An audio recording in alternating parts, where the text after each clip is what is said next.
Hey, Worship Leader, welcome back to the channel. Today I have with me someone I've never met, but someone I'm excited to meet and get to know today, Mr. Ryan Dahl. How's it going? So look at us, two bearded gents. I forgot my ball cap hat, and then we could have looked the same. So Man, that's right. yeah, We even have the same black undershirt. And I know. Yeah, I dressed we're up for both. this. I'm usually Yeah. just t-shirt, but I was like, let's, Oh yeah, I got the T-shirt underneath, but yeah. this T-shirt is actually these T-shirts are designed for farm workers. You know, they're like a little thicker. Yeah. They're made for people cleaning out horse stalls. I don't have that, but I just like a good thick T-shirt. So. I'm the same way. I just bought a Carhartt shirt. It doesn't have the logo here, but it's just a little pocket one. You know the logo. Okay, Oh, that's good. I know it. I know it well. I'm styling, man. Yeah, I got it because they have extra large tall, and I'm not that tall, yeah. but my torso is long, and I need. But Carhartt's for real. When they say tall, they mean tall. It's a little long. You know what? We could do a whole podcast on this because I am 6'3", pushing 6'3", and I hate a T-shirt that rides up on me. So well, we're this about has nothing we're about to do the with same. worship. That's right.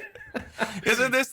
This isn't a style show. This is like a worship leading show. That's but right. These are all things we struggle with. So I was gonna say, worship leaders have to wear clothes that fit though, because they're going to be on stage. You know, I struggle with it too. I buy the Amazon extra large tall, and they still shrink. Yeah. Like the one I'm wearing right now. It's fine for video because you can't see the bottom half, but it's fine. Anyways, Mr. Ryan Dahl of Praise. Delete all that. We'll just delete all that. No. Praise charts. Let me say it right. PraiseCharts.com. Right. Man, I just wanted to have you on the channel and get to know you. We've never met. This is the first time. But I've used Praise Charts. I use Praise Charts, and so I kind of wanted to hear the story about who you are as a person, where you're serving, the history of Praise Charts. Just kind of give us a little snapshot of how. Yeah, snapshot. Such a long, varied history. There's so many layers to how I kind of got to where I am. And let me tell you, I have not arrived. I am still on a long journey, you know, coming out of the last couple of years and all that kind of stuff. But and I'm probably the most, unassuming, guy you wouldn't expect to have been maybe in a position, because I literally, I'm in this because I love writing chord charts. Let's just start there. I love lyrics, chords. I love listening to songs. I'm fascinated by how music is put together. And so that's probably where it starts in the beginning. I can remember when I was, 17 years old, wrote a chord chart, preparing for my little acoustic guitar with 10 people in a circle in a little church gathering. And I was like, man, I love this. Wouldn't it be great to do this for a living? And can you believe 30 or 35 years later, I'm still doing that as the best part of my day. I mean, I literally was doing it 2 minutes ago before I'm online with you. I got a new song someone wrote. They send it to me. We're going to put it on the site. And I spent like 10 minutes just listening to it and going, yep, that's a D2 chord. Yep, that's a G. It fits right here.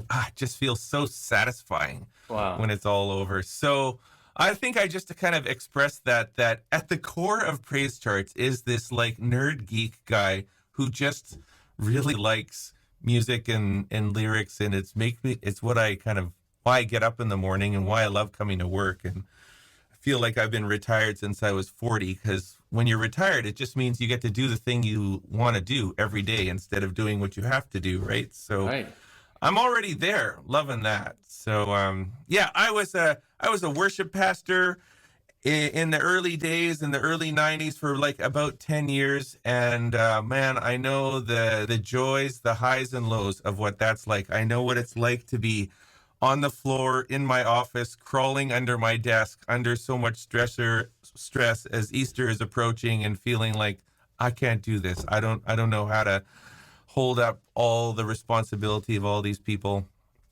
But other times I can picture myself playing guitar with the microphone, touching my lips as I'm singing and the lights are on. And I'm just thinking, I can't believe I'm doing this. This is so awesome.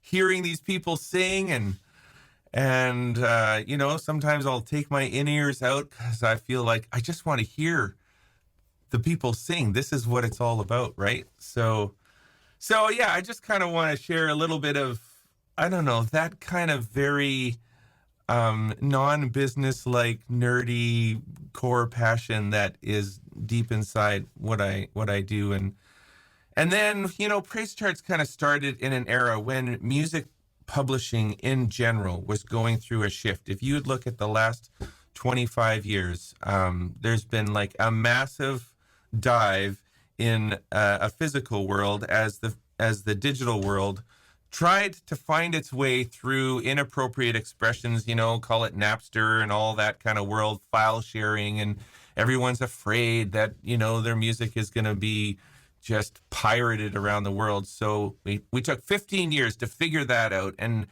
praise charts kind of like swam in that ocean with the vision to just make this music accessible for just guys like you and me who just want to sing the song. I got a lot of things going on this week. I don't have 6 hours to spend on every song.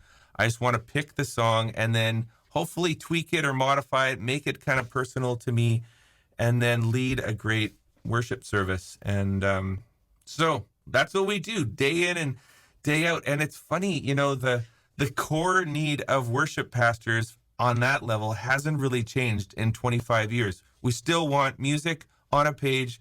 We just want to lead people in a really great song. I just want people to respond, raise their hands, sing, shout. I want to hear that sound in the congregation. I think we'll be wanting that in 50 years, right? So hopefully praise charts will be here in 50 years, still serving up the same old coffee and tea. Yeah. It's like the meat and potatoes of worship. That's right. So do you have any dogs? Dogs? We have a dog in the office. Yes, my son. He liked what I just, the dog just liked what I just said. So that's gave right. me a little shout out there. So how old is praise charts? How long has it been around? Yeah, well, we're 24 years. Next year is our 25th anniversary. Wow. Which, speaking of dogs, in internet is like dog years. So it's like times 7. Right. So I think we should be like a 150-year-old company or 175. That's my opinion anyways. I'm coughing, man. We got allergies here in North Carolina. Where are you located? Oh, yeah. Langley, British Columbia. So in Canada.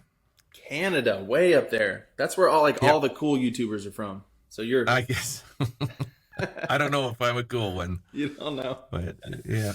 So I'm on Hey Worship Leader channel here. I'm a guitar player, so we get into the world of Helix, HX Stomp, and not that long ago, praise charts started dabbling in that. How's that been going? Yeah. How'd that start? Is that you? It's not me, but I'll tell you what, because I'm the guy, like, I don't know how to do anything. I just know how to find people that know how to do things, and then I'm smart enough to try to give them a little bit of direction and, fan their flame. But we have a really great guitar tech in our team.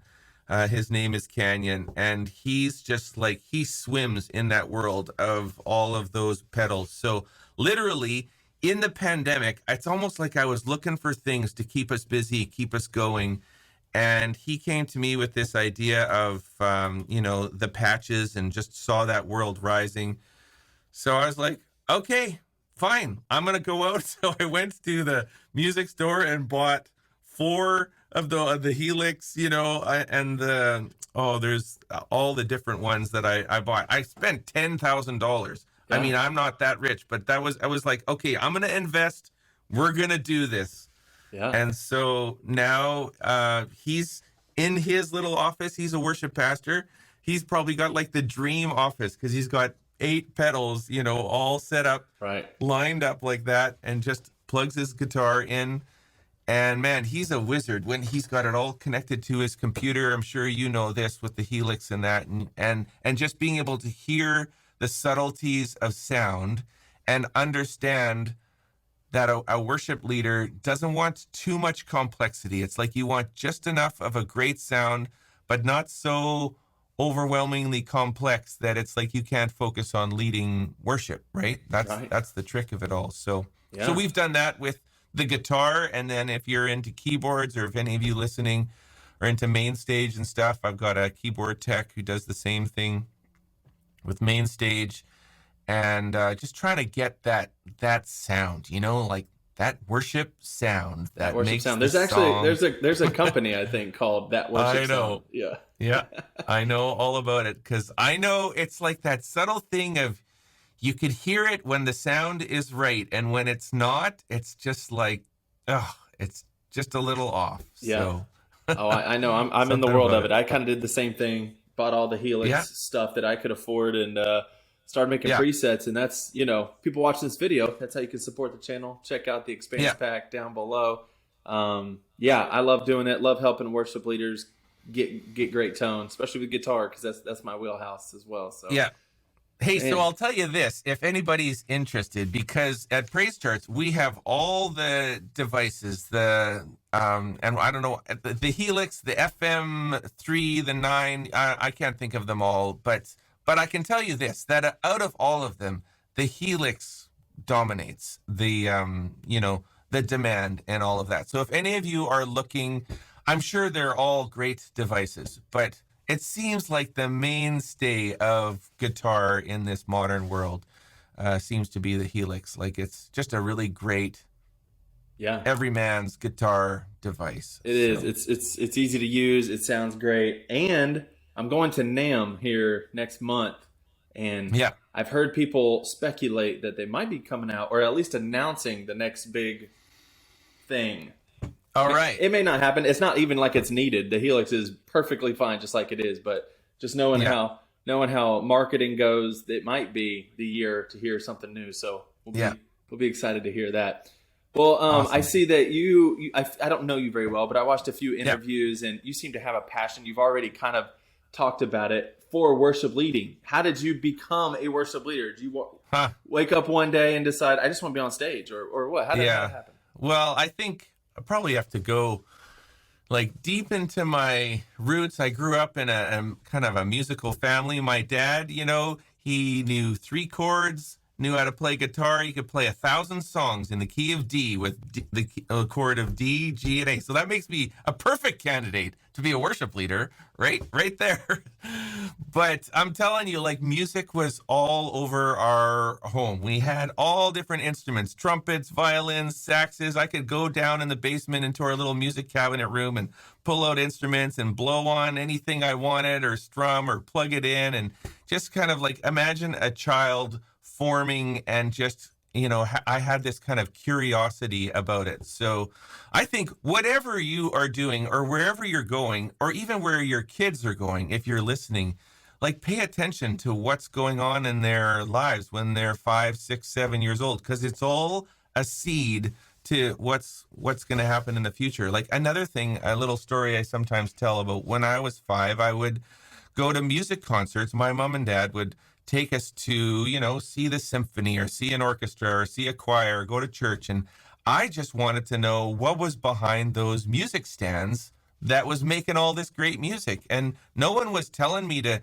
go up, but I would go up to the stage after the show and somehow peer around, because I was like, what are they looking at, And to this day, what I love with even working with my orchestrators, to watch them work, or to like play a song and watch the orchestration kind of like go along from measure to measure and see all the notes kind of dance around. So that's kind of like musical fascination, with me. And then I think as far as being a worship leader, I'm probably I'm not, I do lead worship now, but mostly I lead on my own, with a piano and guitar. I've done everything from like full orchestra and band and choir, and I've led all of those things in my past. That's really where Praise Charts kind of came out. But my best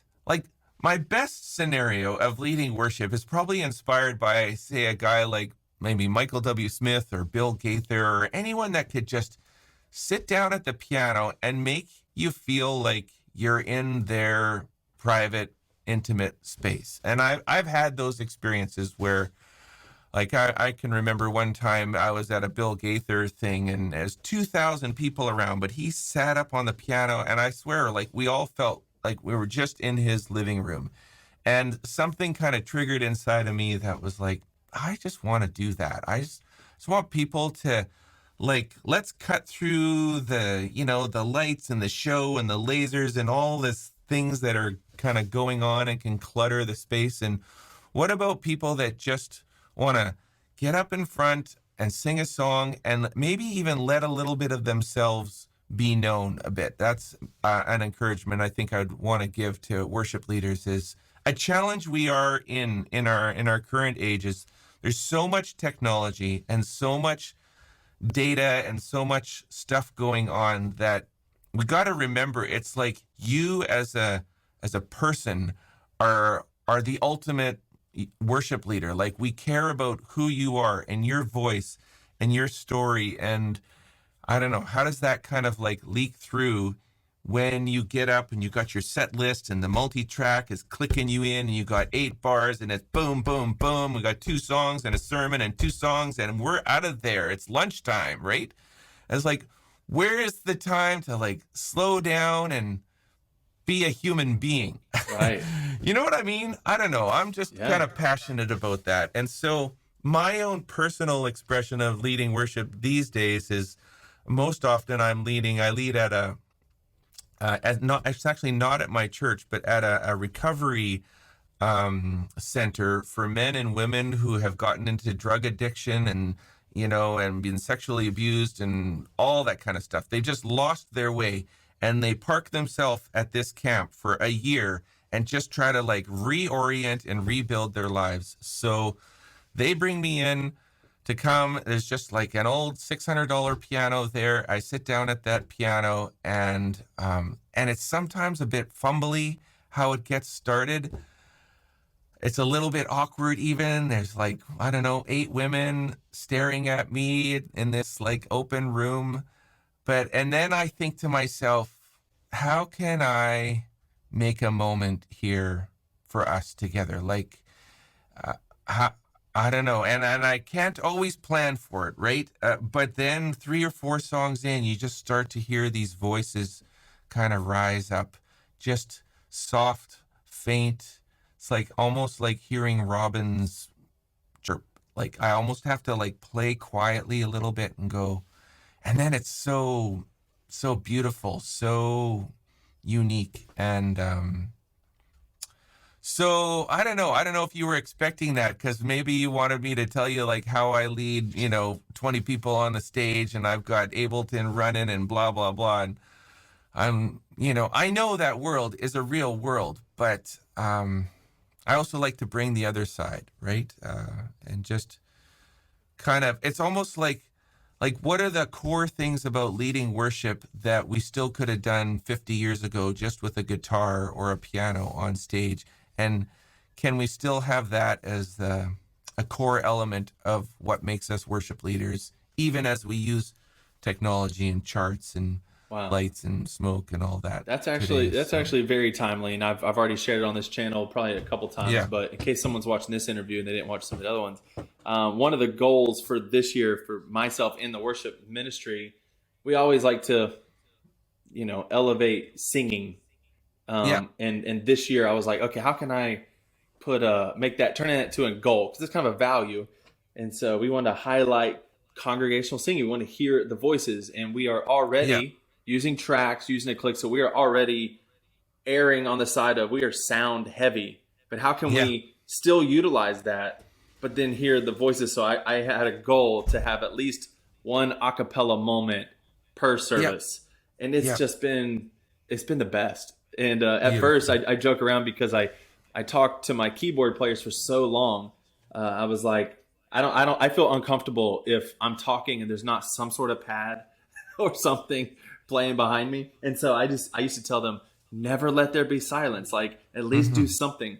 And so now I've had to untrain them, because I was like, hey, this is going to be a cappella. And the keyboard players will still like looking at me like, but I'm supposed to still play, right? And I'm like, no, complete silence. Oh, okay. And it's been great to kind of like, we're not doing away with tracks. We love that full sound. We like the big anthem stuff, but we also love to balance that with hearing the voices sing, because that's why we're gathering. We're not gathering to hear a cool tone out of a Helix or to hear a well-prepared track from praisecharts.com.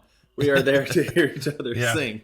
I get you. And it's good. It's a tension. Like, I'm not saying go, scrap the band and scrap all the technology. I'm just saying, at least go into the service feeling that like compulsion to be, I'm still a human being. And the most important thing about this day, I mean, apart from, honoring Jesus, is like, it's the people, even in praise charts, we have tried to specifically, we have this mandate or mission to like allow the humanity of our company to shine through. That's partly why I do interviews, just like what you're doing. I make maybe 2 or 3 cents a month from my YouTube interviews, but it's like, I want to talk stories, right? And I want to share my struggles or identify, and even when I lead worship, some of the best moments I've had is when I just pause between a song and I'll share a little moment or something. Sometimes it's a little bit awkward, but it's like, it's human. Yeah. And we're made in the image of God. And I just want to kind of cry out to all you worship leaders out there, because I get a little, I don't know, maybe I'm a little cynical about, you get up on stage and it's like, all right, everybody, let's worship. Here we go. 1, 2, 3, 4. And it's like, there's no gap. There's no stop between here and the end, and 17 minutes and 37 seconds that we've planned for our worship set. Wow. So I don't know. I'm sorry. You got me going now. I'm tracking with you. I'm there. I'm there as well. I don't have the experience you have, but I'm creeping up. Yeah. I don't know. How old are you? Do you mind? Well, I'm 52, so 52. you can just tell by our beards. I'm a little more gray, so I have a little. Maybe the high definition isn't coming through well enough to see. There's a few in there, but yeah. Wow, man, that's so good.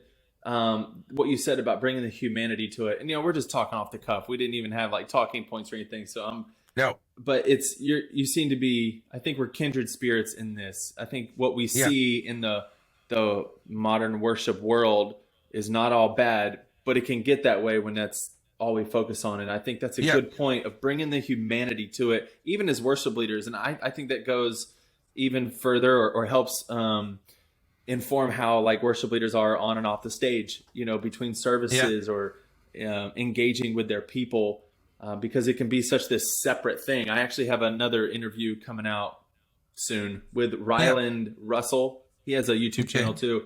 And just talking to him about production people, worship team people, being able to like worship with the congregation, even when they're not behind a soundboard or not on stage, and how some don't know what to do with my hands. They can't just be with their people. And I think that point you said about just bringing the humanity to it, that's so good. Yeah. That's great. Yeah. And I'm certainly like, I'm not a humanist, or when I say bring humanity, it's like, it's the God ordained human dignity that he's like, I want you. I don't need all your stuff. At the end of the day, you're important. And even just embracing, like I've been saying a couple of times when I led worship and I venture into those, more human stories or human elements, and they can be sometimes a little awkward or a little fumbly. Like, I'll tell you, let me just share this one crazy story. Have you ever seen the guitar tuner where you can like attach it onto your guitar and then it just automatically will tune? Yeah. So I got this little device. Anyways, I was like, well, I'm going to start my worship set and show people this device because I just thought it was so cool. And I wanted to kind of like break some of the stuffiness of the environment. I had a few moments. Well, anyways, I do this. I turn the thing on. Well, it starts winding up and it just keeps going. And then all of a sudden, ba-ding! Oh, it was like the most embarrassing moment.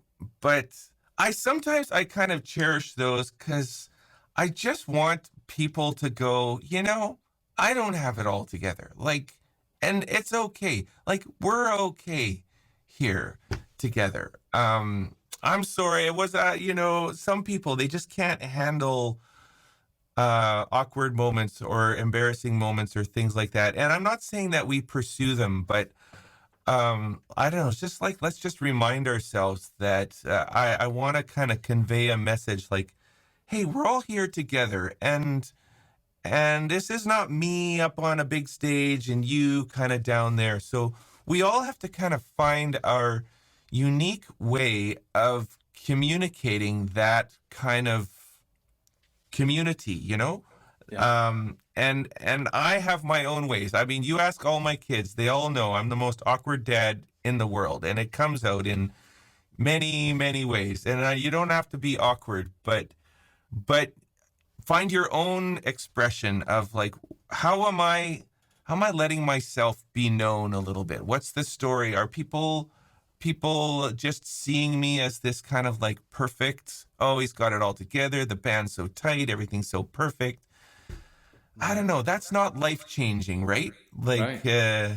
so yeah, Right. that's kind of a little bit of my story, my heart for all of this. Yeah. In behind all the charts and orchestrations and tracks and patches, I mean, we got it all. I love all that stuff, but Yeah. So yeah, what I've noticed about praise charts is that a lot of times, I say a lot of times, I'm a fan of, and I don't know, I'm sure you know these people, but Loop yeah, Community, yeah, multi-tracks. yeah.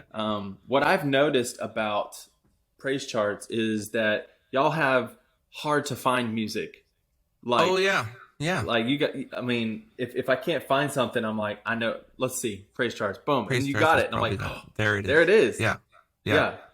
I love that about you guys. So explain yeah. your team. What does the organization of praise charts look like? How does Sure. it function? You already said you're the Yeah. visionary. I'm the kind of the visionary, and I'm almost intentionally, nothing fundamentally relies on me, and yet I can always find things to do. But I've got to like sort of step back and be able to see the forest, and just kind of see how things are moving along. And but like in our core team, we've got like a business manager who is sort of the mother hen to praise charts. Natasha Fogg, you might have known her name because she does a lot of the customer support. She's just very pastoral in her way about our team and about our customers and just the business in general. She cares for it like it's one of her little chicks, if you want to. She's like a mother hen. And so that's how I kind of see her. And then Charlene is our publishing manager, and she makes sure everything is legal and, above board. So we've got 10,000 contracts that are all signed. The music is, we're paying royalties, we're paying commissions.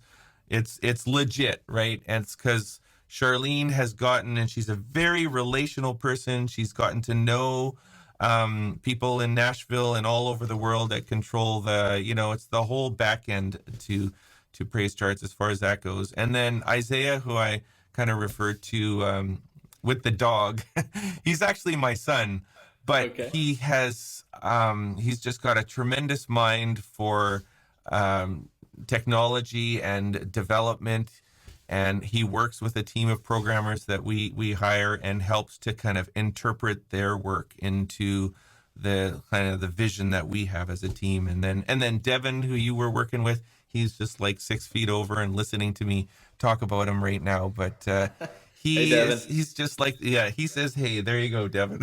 So, but he is newer to our team, but has like a lot of the public communication flows through him. He even set up you and me, and is what I appreciate about Devin is like he gets me and the heart of praise charts, that we want to convey this kind of personal, authentic, real message. We want to be related to other people who are on a similar journey, and he helps make all those connections happen.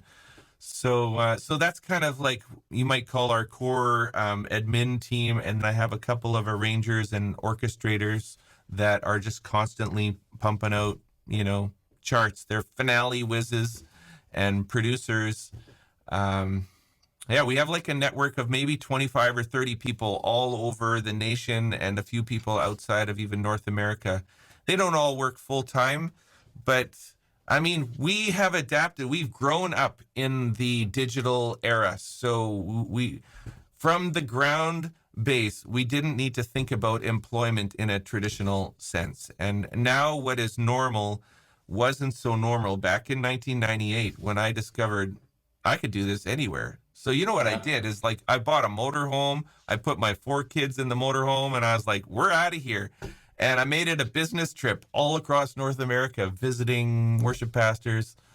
I was like, I'm going to try this. This is kind of cool, not having to go to work or taking work with you, right? So yeah. Well, that's glad you did that. Yeah. Oh, it's one of the best family memories we certainly have. 7 months, 25,000 kilometers. Wow. Almost all the states and provinces. We were like a band on tour, but it was just like me and my kids. And that's part of the history of where Praise Charts has been. So, yeah. Man, that's great. I really appreciate you coming on here and just talking and sharing your heart for worship ministry, giving us a little insight. What can people know? I mean, where do they find you? I've said it several times, praisecharts.com. But I mean, that's it. It's pretty simple and basic. You come to praisecharts.com and then it just becomes a world of pages to explore. And we've got thousands or over 1,000 song lists on every different kind of topic. That's another thing we could have talked about a bit, but just all those song lists are all constantly recycling. There's no agenda behind them. It's just they respond to real-time customer activity every day, month, week, year, whatever it is. We just tell you, here's what the people are getting around this topic or theme. There's a few lists, like if you're interested in new worship music this week, I think that's one where it's like, if you want to sort through all the there's so much new music coming through, but you're like, I just want the really good stuff, like the stuff that works, the stuff that's breaking through. That list is constantly putting the great new songs up to the top. So that's a good one. And then our most popular list of all time is really just the top songs of all time. That's kind of fascinating to go, what are the songs that have stood the test of time? Not more than the hymns. I mean, like the modern worship songs, like 10,000 Reasons and songs like that are just like, those are great songs, and so many other good lists. So yeah, you can swim in Praise Charts like I do, and I own the site, and I like to go to it and find out what does it look like today. So that's how Praise Charts is designed, and such a good resource. Mm-hmm. Man, wow. Good. Well, thank you for coming on. I'll have to have you come on again because I know there's more we can talk about. Yeah. We started to like unpack little topics. I was like, oh yeah, we missed that and could have talked about that. But I would be glad to, we could do a show like Two Guys, Two Beards. Let's just call it that. .com. We need t-shirts. That's right. In t-shirts. Carhartt shirts. Yeah, XLT. We like two tall guys. That's right. Yeah, very much. Awesome, man. Well, thanks for coming on. We'll do it again. We'll dive deeper into one of these or two of these topics next time. Love it. Yeah. And it was good to get to know you. Thank you for all you do. Thank you for stepping out on faith and taking that trip with your family and just letting God direct. And what we have today is just such a huge help and a blessing to worship leaders, a good resource. So thank you guys for watching the video. If you liked it, which of course you did, go ahead and like it because that helps the algorithm. Subscribe to the channel. We're almost at 10,000 subscribers. Oh, wow. You are eclipsing me. Oh, my goodness. Ooh, good for you. You're just inching closer. So subscribe to the channel. Go subscribe to Praise Charts. You got a YouTube channel, right? Yep, we do. Praise Charts. Look us up. We've got lots of great interviews there. Yeah, awesome. All right, guys. Thank you for watching. We'll see you in the next one. Bye.